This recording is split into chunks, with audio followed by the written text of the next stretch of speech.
So a very warm welcome. और आज के इस ब्लॉग में हम डिजी फेस्ट जोधपुर को एक्सप्लोर करने वाले हैं, जो कि 2022 का एक ऐसा आइकॉनिक फेस्ट है जो कि ऑर्गेनाइज किया गया है जोधपुर के अंदर। अब अपन एक एक जगह को एक्सप्लोर करने वाले हैं या चीज़ें समझेंगे, और आज का ये ब्लॉग बहुत मज़ेदार होने वाला है बिकॉज हम यहाँ पर ये भी देखने वाले हैं किस तरीके से यहाँ कैंडिडेट्स जमा हुए हैं, और तो और हम ये भी देखने वाले हैं कि लोगों को सिलेक्शन क्राइटेरिया मैक्सिमम कंपनीज क्या डिमांड करती है, और स्टार्टअप इको कल्चर यहाँ पर कैसा है वो भी अपन देखने वाले हैं। ठीक है, तो चलिए देख के आते हैं आगे क्या है।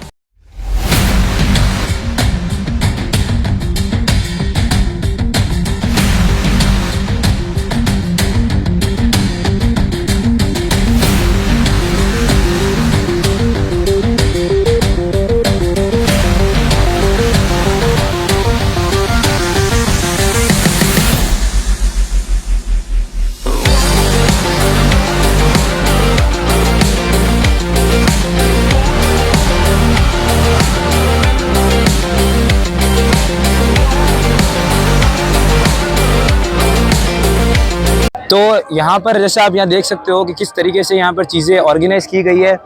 तो यहाँ पर एक डोम है जिसमें लिखा हुआ है वेलकम टू द आइडियाज़ करके, और आईटी जॉब फेयर का वहाँ पर अलग सा डोम है।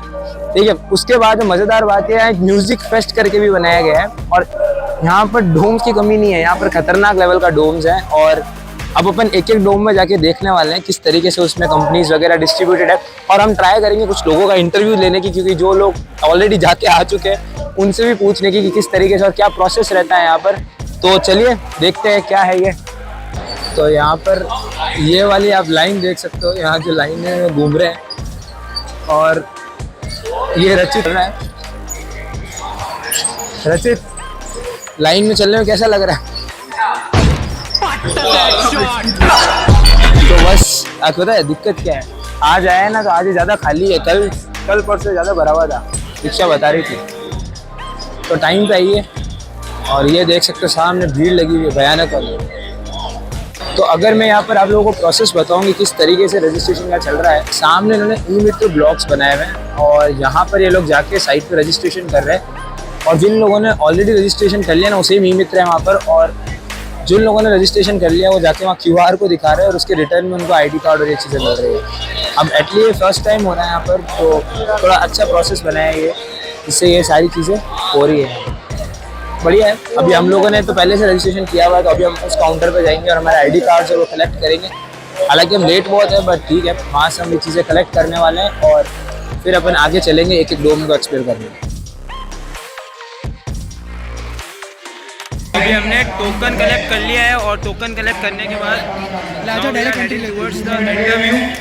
तो इसमें प्रोसेस बहुत बड़ा था, बट ठीक है, हमने कर लिया।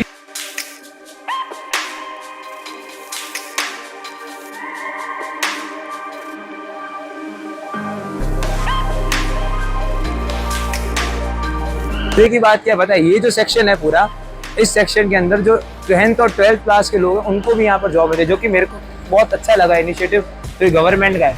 अगर हम उस डोम की बात करें तो वो डोम प्रॉपर्ली IT वालों के लिए है, जिन लोगों ने 10th-12th पास कर लिया और बीटेक या तो परस्यूइंग कर रहे हैं या बीटेक खत्म कर चुके हैं। लेकिन ये जो इन्होंने सेटिंग यहाँ पर की है ना, जिसके अंदर आप ये देख रहे हो कि भाई जो 10th और 12th क्लास के बच्चे भी यहाँ जॉब कर सकते हैं, वो मेरे को पर्सनली बहुत पसंद आई। बिकॉज बात पता है क्या है, बात गाइस ये है कि अगर हमारे जो देश के जो 10th और 12th क्लास के बच्चों को भी अगर इसी तरीके की अपॉर्चुनिटी मिलती है, तो मेरा मानना हो बीटेक से भी काफ़ी अच्छी तरीके से चीज़ें सीख सकते हैं, उनको एक्सप्लोर कर सकते हैं, समझ सकते हैं।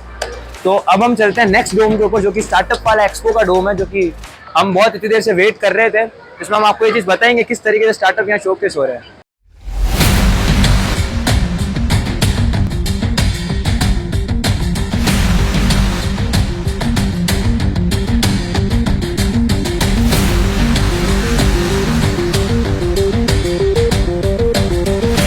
तो अब हम आ चुके हैं उसी जगह पे जिसका मेरे को सबसे ज़्यादा जो इंतज़ार था। तो अब मैं आपको मिलाने वाला हूँ ज्ञानेंद्र।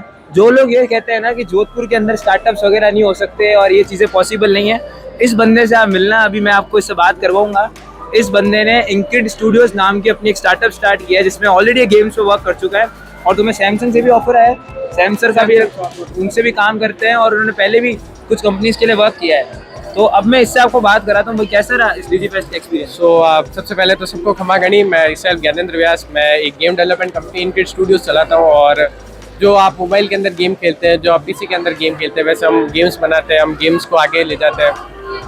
उसके साथ साथ हम वीआर के साथ भी काम करते हैं, जो आप वीआर के टूर्स करते हैं, जो अभी बहुत चल रहा है मेटावर्स, तो हमने एक हाथ अपना मेटावर्स में भी रखा है और एक हाथ गेम डेवलपमेंट में रखा है।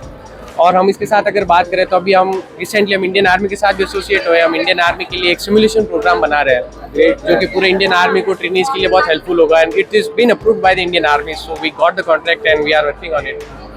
सो बताइए आप क्या जानना चाहते हैं? और सीएम के साथ आपका इंटरेक्शन किस तरीके का रहा, ये थोड़ा सा। सीएम के साथ इंटरेक्शन बहुत जल्दी वाला था। वो आए, हमसे मिले और वो जल्द चले गए। So it was around 1 minute interaction. उन्होंने पूछा हम क्या करते हैं, हमने उनको बताया कि हम ये सारी चीज़ें करते हैं।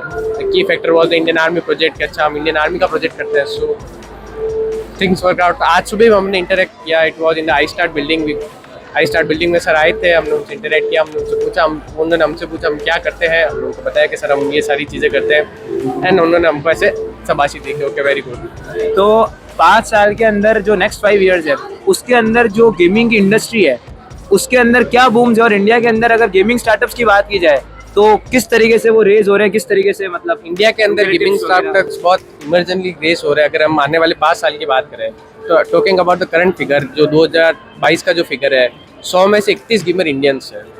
पर लेकिन इंडियन गेमिंग इंडस्ट्रीज इतनी बड़ी नहीं है कि उसको केटर कर सके, बट ये काफ़ी लोगों के दिमाग में आया और काफ़ी इमर्जिंग कंपनीज आगे आ रही है। जैसे अभी रिसेंटली मुंबई गलीज का नाम सबने सुना ही होगा। तो निखिल मानेकर की जो कंपनी है मुंबई गलीज, वो अपना एक गेम बना रही है, गेम इयन स्टूडियोज़ है। उसी के साथ साथ यूबीसॉफ्ट जो असिस्टेंट क्रीड की जो कंपनी, उसका भी हेडक्वार्टर्स अब पुणे के अंदर आया है, रॉकस्टार का हेडक्वार्टर्स आया है, और साथ ही में अभी नज़ारा टेक्नोलॉजीज और ऐसे बहुत सारी कंपनीज है जो जिन्होंने इसके ऊपर सोचा है और इसके ऊपर काम करना स्टार्ट किया है। सो आने वाले 5 साल नहीं, मैं कहता हूँ आने वाले 10 साल में, आने वाले 10 साल तक भी ये जो है बहुत बढ़ती इंडस्ट्रीज है, और इसके अंदर मेरे हिसाब से सबको एक ट्राई मारना भी चाहिए। और एक और था कि जैसे आप गेम डेवलपमेंट कर रहे हो तो आप क्या पीसी बेस्ड गेम बनाते हो या हम PC, mobile, Xbox and PS4, हम 4 जो आप हमको बोलेंगे सिस्टम्स, हम उसके ऊपर हम आपको गेम्स बना के दे सकते हैं। And we are working on the VR also. हम VR टेक्नोलॉजीज भी यूज़ करते हैं, हम VR के इन्वायरमेंट्स भी बनाते हैं, हम टूर्स भी करवाते हैं। लाइक जैसे हमने अभी 2-3 ऐसे प्रोजेक्ट्स किए थे जिसके अंदर VR के पूरे टूर थे।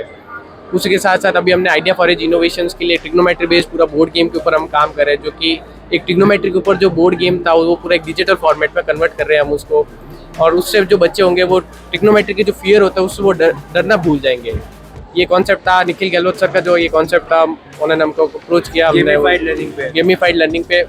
सो we are working on it. अगर कोई बच्चा है जो बिगनर है और उसको गेमिंग इंडस्ट्री में जाना है तो उसको क्या क्या टेक्नोलॉजी सीखनी चाहिए और किस तरीके से उनको अपना पैर रखना चाहिए? गेमिंग इंडस्ट्रीज के अंदर फर्स्ट स्टेप लेने के लिए you should know your interest, कि आप गेम के अंदर आपका क्या इंटरेस्ट क्या है। आप गेम डिज़ाइन कर सकते हैं, आप गेम की प्रोग्रामिंग कर सकते हैं, या आपको गेम बनाना ही अच्छा लगता है, आपको क्या अच्छा लगता है। सेकेंडली स्टार्टिंग विद आपको हमेशा यूनिटी के साथ स्टार्ट करना चाहिए।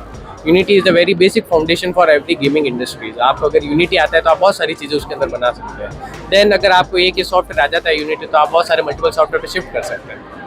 तो thank you so much Gyanendra for be with us.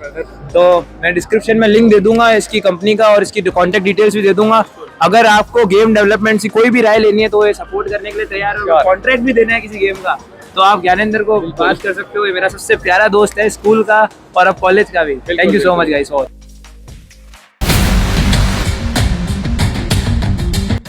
तो यहाँ पर है ना एक Rajiv Gandhi fintech digital institute Jodhpur का एक प्रोजेक्ट है जो अपनी IT इंडस्ट्री है, डिपार्टमेंट ऑफ इंफॉर्मेशन कम्युनिकेशन और टेक्नोलॉजी वाली, वो इस प्रोजेक्ट को स्टार्ट कर रही है। और ये जो है ये जोधपुर बीकानेर हाईवे पे बनना स्टार्ट हो रहा है। और ये जो प्रोजेक्ट है ये एक्चुअली में बेस्ड होने वाला है completely on world class university and IT finishing school, और इसका नाम दिया गया है Rajiv Gandhi fintech digital institute. अब इसकी आप बिल्डिंग्स वगैरह को देख सकते हो। और ये मैं दूसरी ऐसी चीज़ के बारे में देख रहा हूँ इसी वीक में, धोलेरा के बाद। ठीक है, तो देखते हैं किस तरीके से इसका फ्यूचर होता है आगे। ये इसके कुछ अंदर के शॉट्स है जो आप देख सकते हैं।